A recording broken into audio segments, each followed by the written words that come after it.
Hey, I got this at the food bank a week or two ago. I thought I'd only, is it a balaclava to wear only with a helmet? Is it like just for extreme cold? It's got a pretty big screen. You can't see it, but it's very thin, the screen to breathe here. But trying it for the first time after I washed it, and it's pretty comfy. I think I'd want to sleep with it because at night I need a toque, and often the toques kind of slide off or and I pull them back off. So I have to not wake up, but become semi-conscious to do a good job at that.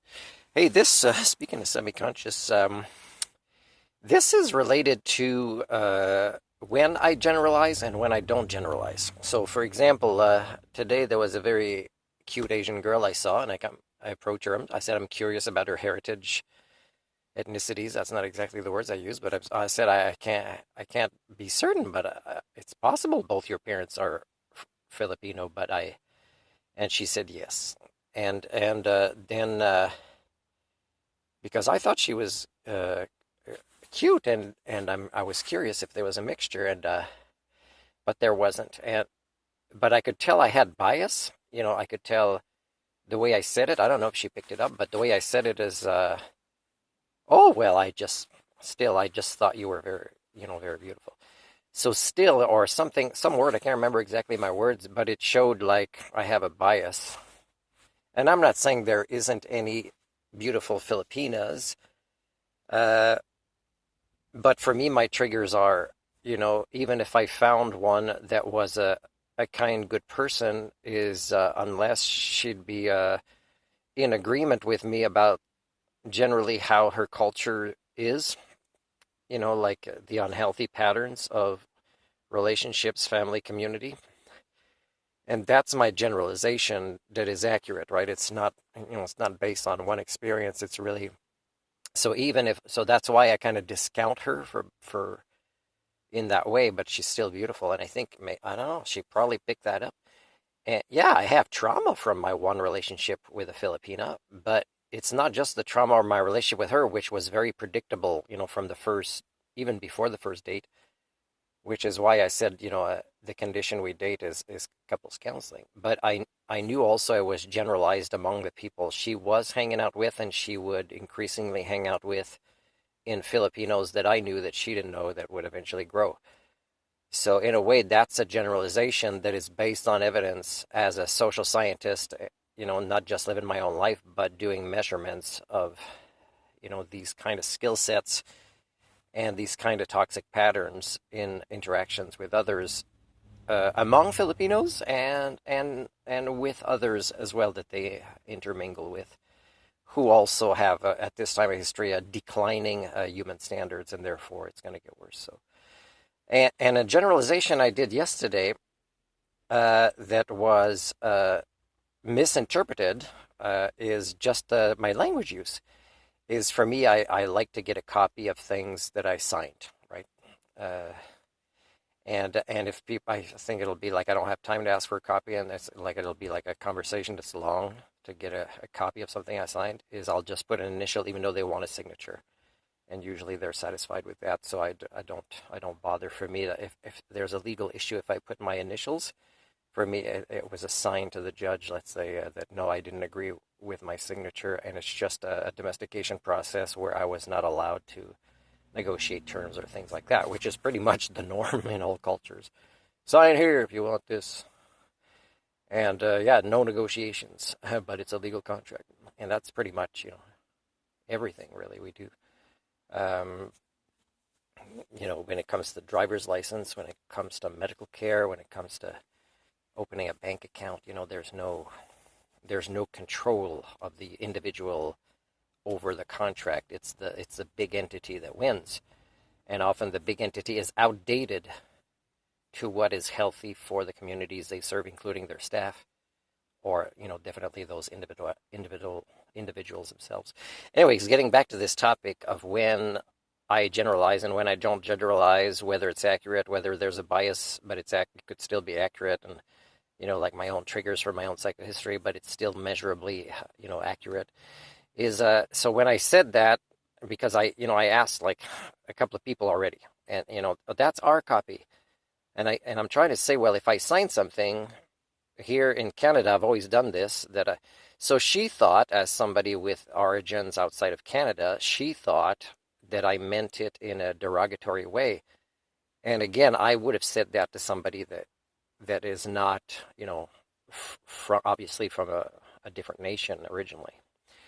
So it's the same terms I would have used, let's say, with somebody who let's say is Caucasian and family had been in this country for generations. And I can't say for thousands of years, that's more the First Nations, right? So it wasn't meant in that way. But as I'm leaving, she said something. I'm not sure what it was exactly. Again, I can't remember the exact words. But I'm like freaking proud of her because I didn't even mean it that way, or didn't even know she interpreted it that way. But she had the courage to say something about, and she thought it meant she's not Canadian or whatever. And it has nothing to do with this. I've been doing this for years, even like with everybody about anything. It's just a way to, to advocate for the power of your own signature, right? And where it goes and what it can do and what it means, and if it should be considered valid or not based on being forced to put it in there just because it's a cultural or domesticated pattern. But she said something about, I can't remember her exact word, but you know what it means. She probably felt some sort of offense or defensiveness related to, being Canadian or whatever. And that's weird coming to me because I think the idea of countries is utterly ridiculous at this point of our modernity and history. And it should be where we should no longer be in such a ridiculous concept anymore. And it's because we had to evolve much quicker because of what we did with our opposable thumbs, for example, and economics and trade and all this stuff, and education and equality is never kept up. So we are in serious trouble right now just with the idea of different countries. So it's definitely not something that I wanted to judge her by, because I would have said that to, even a police officer at the RCMP who's obviously white. If I sign something, give me a copy, and they wouldn't argue. And that's what I meant. But I was proud of her, so I turned around and I explained and I apologized. I said, "Oh, that's not how I meant it at all." And I said, "Good for you for saying something like this." So that's an example of how generalizations is something we all do.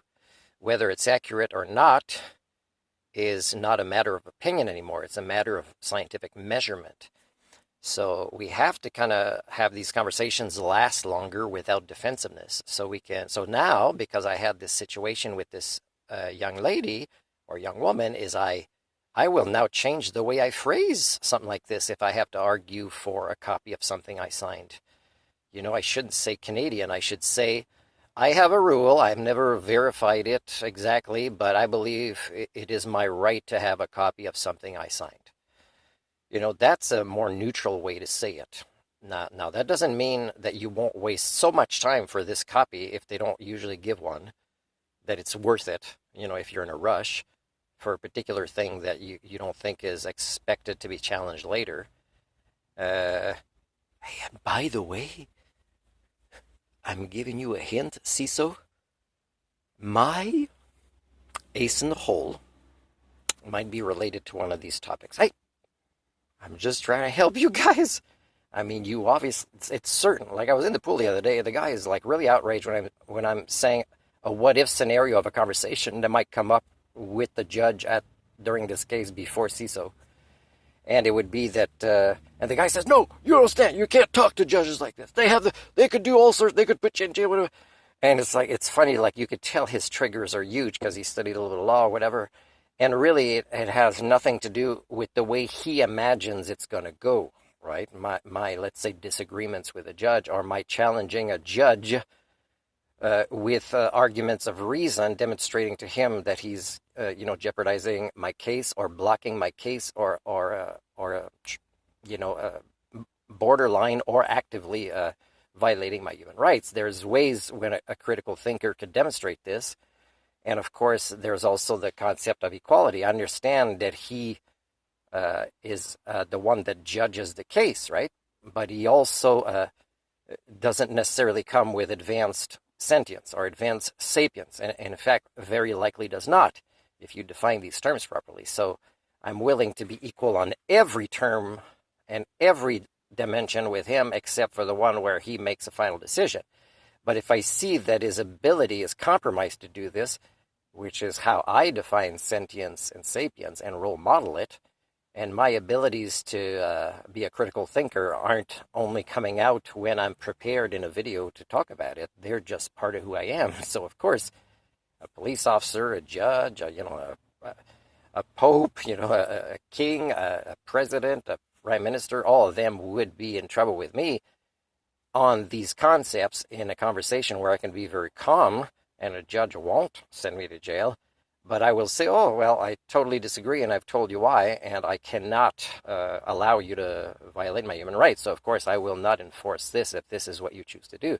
And if the judge will, oh, yeah, well, there it is, I'm doing it. And again, I will back up my words by, oh, well, you'll have to put me in jail because I will not honor this. And, of course, I don't want the records of the entire conversation to be accidentally deleted. Because I'm telling you that my reasons for not doing this is because your thinking is compromised, your emotions are compromised, your ability to judge objectively and with reason is compromised, and eventually the conversation will likely he'll have no choice because I paid the fees, right, to have my day in court. But it'll eventually show that I will become this judge's counselor, just like I would with a psychiatrist, which happened in the past, or with RCMP officers, which happened in the past. If I'm calm and the person doesn't feel too overwhelmed by who's around.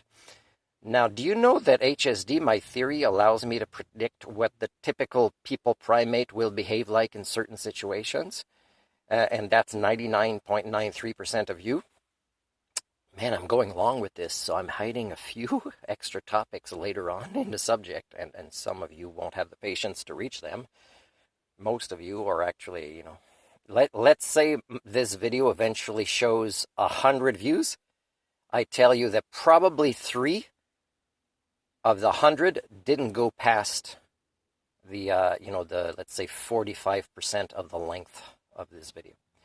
Anyway, so what I was saying is that predicting the behavior of one isolate, people primate, is very easy, but it becomes easier when I can do a psychological profile. And that's either beforehand or it's during a conversation, such as when I meet this judge and engage in it at the beginning before even starting my case against CISO. Now, the psychological profile, my theory on HSD, must also be adjusted by the parameters. For example, is there, a journalist in the audience? Is there a new staff the judge has, or a new sheriff in the courtroom that he's not too certain, what views that person has when he will be behaving, right? Because HSD is a lot about domestication in groups. So, I mean, if I'm alone with a person and my psychological profile of them is very well done in the sense that I feel quite certain of it, then of course my prediction becomes, 100% accurate almost. Not 100%, it's unscientific to say this. So of course, my wanting to invite the media for this court case, which, they might have decided to never allow me to show up in person and control it by Zoom, which is why I was hoping if I'd had the job, I would have shown up in person to surprise them and to say, why aren't my witnesses here? I invited the media. Where would the media have gone if you close this room or whatever? There must be a way that it's still a public hearing, because that's what I've been saying since the beginning. A big part of this is not just how I've been victimized, but it's about how I am a culture repair, and I have no choice to do this because I have sentience and sapience. It's who I am. I don't do things through a worldview of egocentrism. I do it through a worldview of ecocentrism, and even below that, more than the average person suffering from HSD, is a culture repair of the people primates, which is below ecocentrism, right? It's more anthropocentrism, or even less than that because, it's limited to only one social aspect of the anthropocentric systems. Okay, I've gone pretty far, and I'm going to end this before 15-minute ends. So if anybody has any questions about what I'm talking about and wants to discuss the meta psychology, which is observing our own triggers and thoughts and feelings with ourselves, but also those in others as we interact with them, which falls under life skills as well.